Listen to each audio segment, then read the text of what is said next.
That meant people were going to die. Inside the isolation ward, something impossible was happening.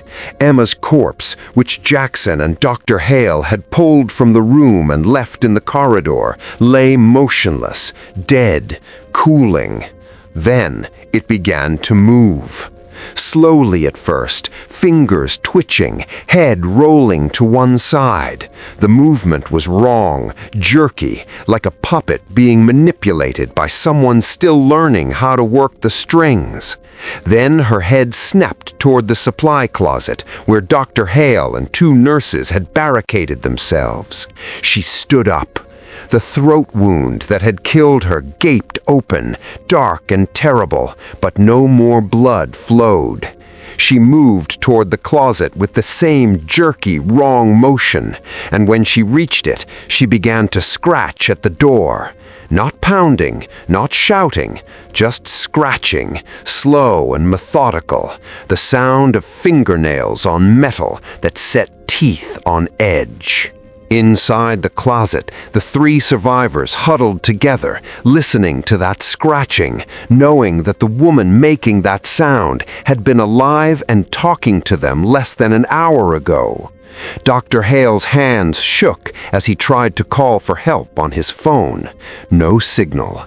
The hospital's internal communications were down. They were trapped.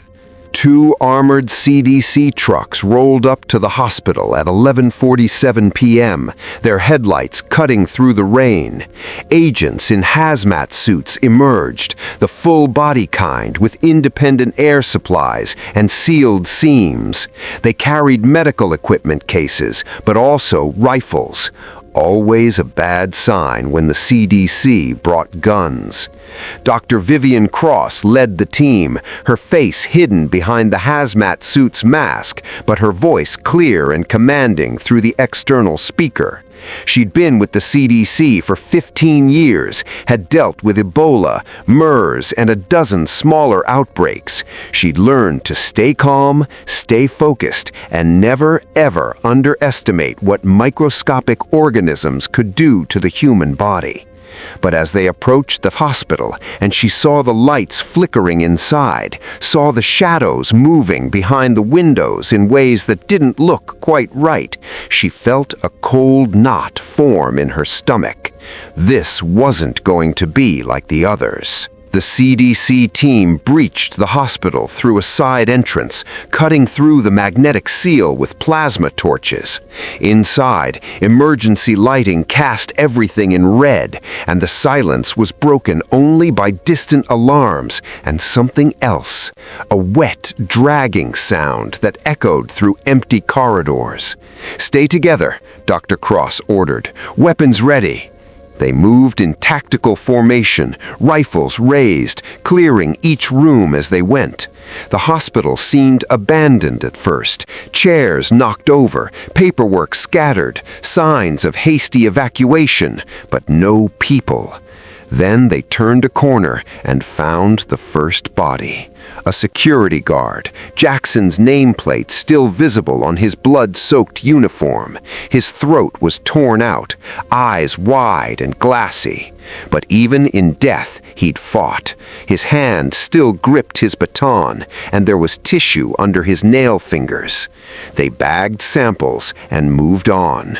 The infected were everywhere once they reached the deeper wards, not just one or two, dozens, staff and patients alike, all transformed into something that moved wrong, attacked without reason, and didn't respond to commands or weapons fire the way living humans should. One agent went down screaming, dragged into a side corridor by three of them before anyone could react. Gunfire erupted, sharp cracks that echoed and re-echoed until it was impossible to tell how many shots had been fired. When the smoke cleared, the agent was gone, and blood painted the walls.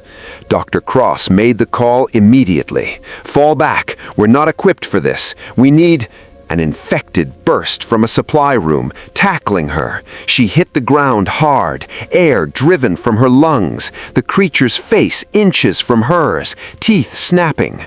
Only the face shield of the hazmat suit protected her. Another agent put 3 rounds in the creature's head. It dropped. Dr. Cross scrambled to her feet, checking her suit for breaches. Clean. She'd been lucky. They fought their way to the ICU, where they found survivors, 3 staff members and a child, huddled in a corner, surrounded by overturned medical equipment they used as makeshift barricades. Dr. Hale looked up as the CDC team entered, his face haggard, his hands still shaking. "Thank God, we thought—" "Later," Dr. Cross cut him off. "We're evacuating, now." They made it out with the survivors, but barely. The infected swarmed them in the main corridor, and they had to fight every step of the way. By the time they burst out into the parking lot, 2 more agents were dead, and everyone else was injured or traumatized, or both. Dr. Cross looked back at the hospital, windows dark except for the emergency lighting, shapes moving inside, and thought about all the people they'd left behind. People who were still alive when the lockdown started, but who wouldn't be by morning. Dr. Hale stood beside her, also staring at the building. "We have to go back. There are still people." "We can't." Her voice was flat, exhausted. "We lost 3 agents in there. We barely made it out ourselves, and we still don't know what we're dealing with. But containment, Doctor, that's all we can do now. We seal it, we study it, and we pray it doesn't spread. You're just going to leave them?"